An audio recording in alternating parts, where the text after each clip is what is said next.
Hi, I'm Melanie Duppins, and I am the founder of Breaker 28. I started Breaker 28 to help millennials accelerate their careers and get the insider career advice that people typically get from mentors and others. So if you're looking for a partner as you grow your career and take it to the next level, I'm the one. Okay, so let's talk. The reason why I'm on a video blog today, a vlog, rather than writing to you is because the topic I want to talk about, which I got from one of you, is a little bit of a tough one, and I want you to be able to have a conversation with me rather than just read what I'm writing. So here goes. I got an inquiry from someone who reads my blog and is on my email list asking me to delve into what to do if your performance plan isn't working out. So what to do if you think you're going to be fired soon, or you know that you're not in a good place at work. As an HR leader, I've helped lots of managers terminate staff. I've also helped people rebound from performance plans. And so just to put that in context, this is a topic I'm very familiar with and happy to dig in and get really candid with you right now. So here's the first decision point you need to make. And I can't make this for you because I'm not in your shoes.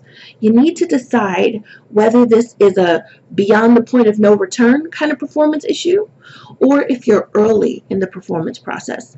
You know the kinds of feedback you've gotten over the past few months. You know the performance standards your boss had for you and where you've landed against those standards. I need you to generally figure out if the continuum is point of no return and beginning of the process, where you are in that continuum based on the language you've heard from your boss, based on your own experience of constructive feedback over the last few months, and based on your results, both in terms of your work performance and your performance with people.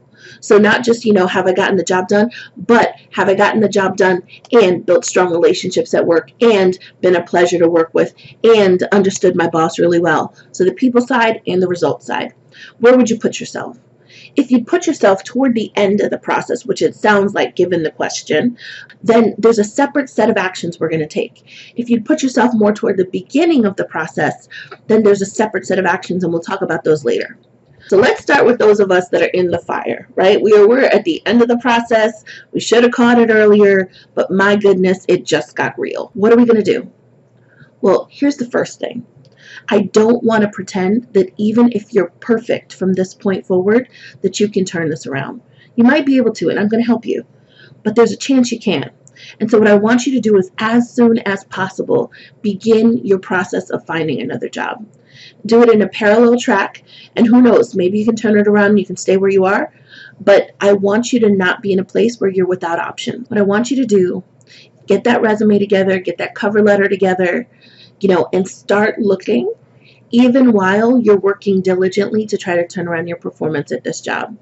Worst case scenario, what that will do is put you in a position to get a slightly better reference than you would have gotten if you hadn't done this work. Make sense? Cool. So that's the first thing. We're starting to look for another job just in case. We don't want to be without options. Number two, if you're at the end of the process, again, we're not talking about folks at the beginning, folks at the end, in the fire, probably should have caught it earlier, trying to catch up now. I want you to have a real conversation with your boss. Not real like you're going to get real in their face. No.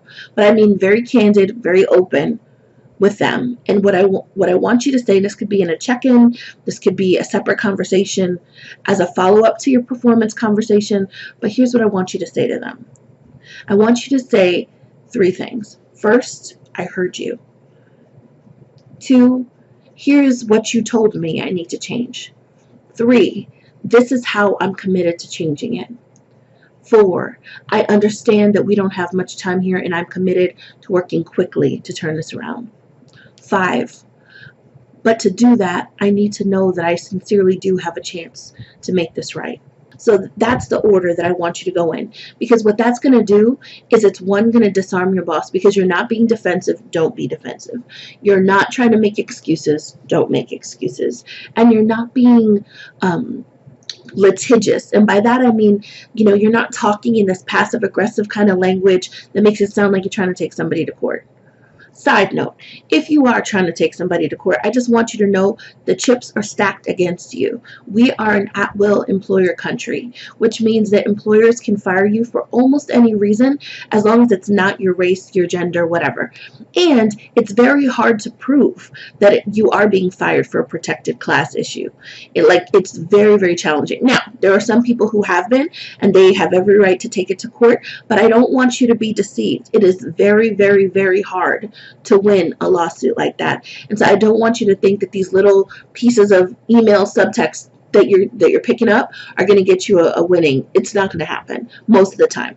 So don't have that be your plan A or plan B or plan C, but instead have a very open and candid conversation with your boss where it doesn't seem like you're trying to stack up chips against them, and you're much more likely to get honest responses from them. So at a high level, let's go through these 5 components. I'm not going to spend a ton of time here, but I want you to hear them in action. So I'm going to pretend to be you, and we're going to have a real role play conversation. And just for your knowledge, in this instance, the 2 issues that were really the problems were kind of simple ones: tardiness, always being late, and also a lack of attention to detail. All right. Hi, Sally. Thank you for taking this meeting with me. I've been thinking about our conversation last week, and specifically your feedback around attention to detail and tardiness. And I want you to know I heard you. You're totally right, and I'm committed to making this right. So here's what I heard. I've been tardy more times than you can count, and that's having an adverse impact on the team and on my performance, and you won't tolerate it. Got it.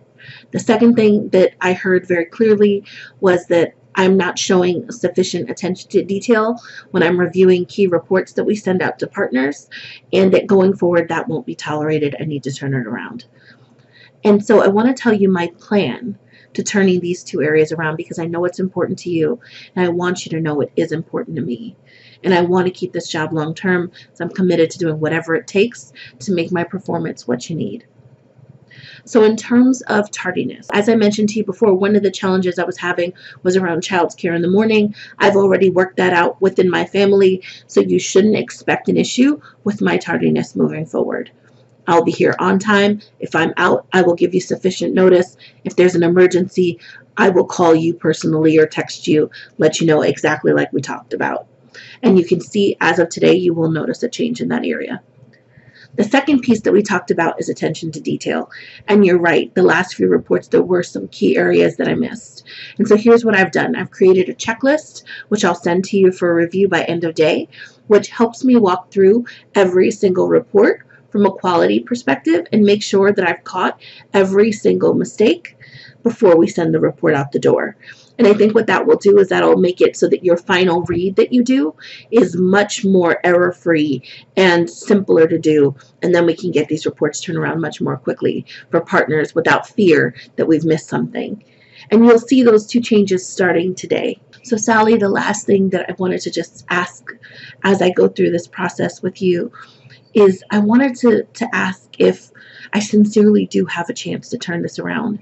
I know we talked about this last week, and I took from our conversation that although change was needed quickly, that there really was a chance for me to turn this around if I was urgent and dealt with what you needed me to deal with. And it's just helpful for me to hear from you if I sincerely do have the time to get this right, as long as I'm moving as urgently as we've discussed already. So with that said, I'd love to hear from you. What are your thoughts? And what's so great about this sort of frame, don't copy it exactly, make it your own.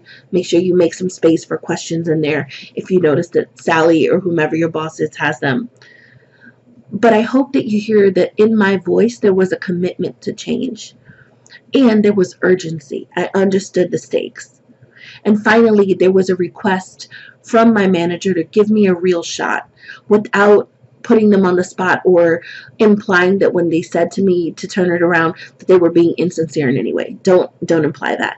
But you want their verbal commitment that you do have a shot to make things right.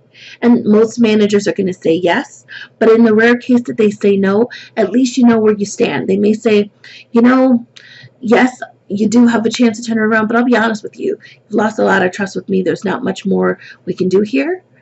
And that to me is a signal. Okay, I better push my resume even harder. So in this conversation, 8 times out of 10, you will hear at least a soft commitment from a manager that it's possible for you to turn it around. But for most people, if they're not willing to make that commitment, they'll say something like, sure, you can turn it around, but I'm not convinced you can. Or something that'll give you a signal to let you know to lean into the career search. Make sense? And then, this goes without saying, but I'm going to say it, you've got to deliver the goods. You've got to deliver the goods like you were the FedEx man. You've got to make sure that what you promise them, you do. So if you say you're not going to be late, don't be late. If you say you're going to create a checklist and double check everything, double check everything. Maybe even have a friend at work just for a little while, double check your double check to make sure that it's what it needs to be. You want to make sure that whatever you promise, you perform starting immediately. What that's going to do is it's going to underscore and build momentum on the conversation you just had, that this is different. And that's what they need to understand. This is not the same. This is not the same performance process they've been through with you many times over. It's a new day. Like, they need to know that it's a new day, or else they're going to make a different decision about you. So that's sort of where I am if you're at the end of a termination process. So what if you're not at the end of a performance plan? What if you're just at the beginning? So you've gotten great performance reviews in the past, and now you've got a bad one, or a middling one. What do? Here's the first thing. Don't panic. It's not over, right? You can turn this around most of the time. So I want you to take the heart palpitations down a notch. Don't feel like a failure. It happens. And when we grow, failing is sometimes part of the process. And so it may just be that you're taking on a stretch job and you're still growing into it. Whatever the reason is, it's important that you understand that 9 times out of 10, we can turn this around. So it's not past the point of no return. You don't need to panic. We can fix this most of the time. Here's the second thing I want you to do.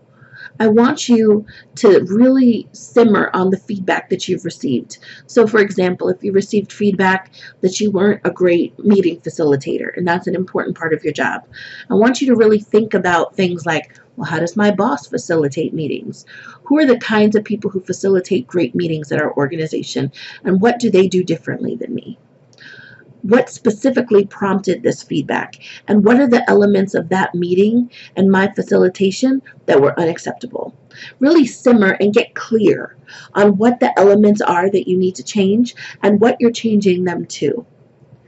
I want you then to go back to your boss, that's step 3, and say, I've been thinking about the feedback you gave.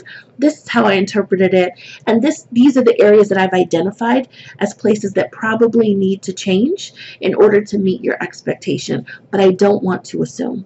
So can we talk through them, and can you get very clear with me about what the bar for mastery is here, because I absolutely am committed to reaching it.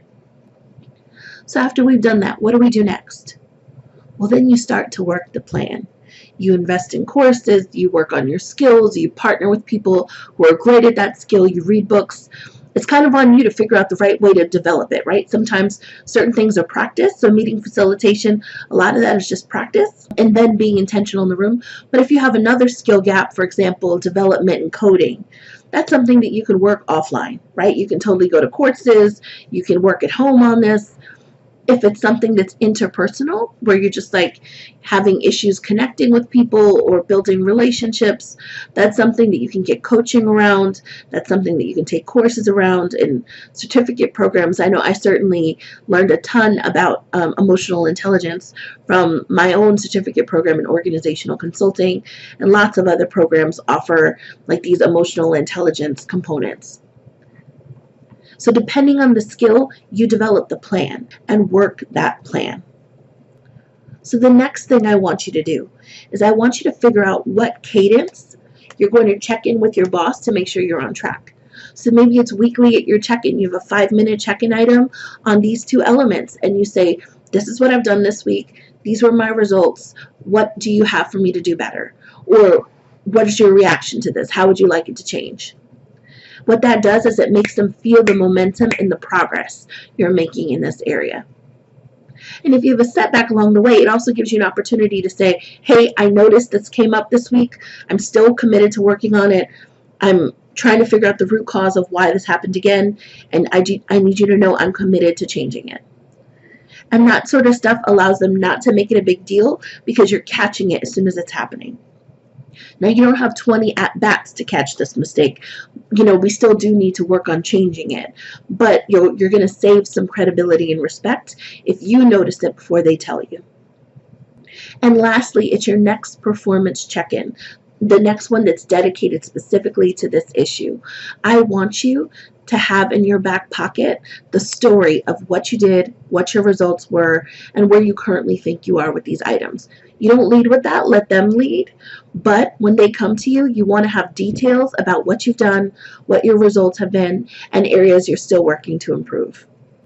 Most importantly, attitudinally, when it comes to your attitude, you want to be the easiest person to work with on a performance plan ever. Open, not defensive, very transparent, diligent. You want your boss's experience in this process to be as pleasurable as possible because they're not having to drag you along, but you're willing to go there and improve your performance. And so to the extent that you can infuse into your conversations with them a sincerity around change and make it easy for them to support you in this, the better results you're going to get in the process.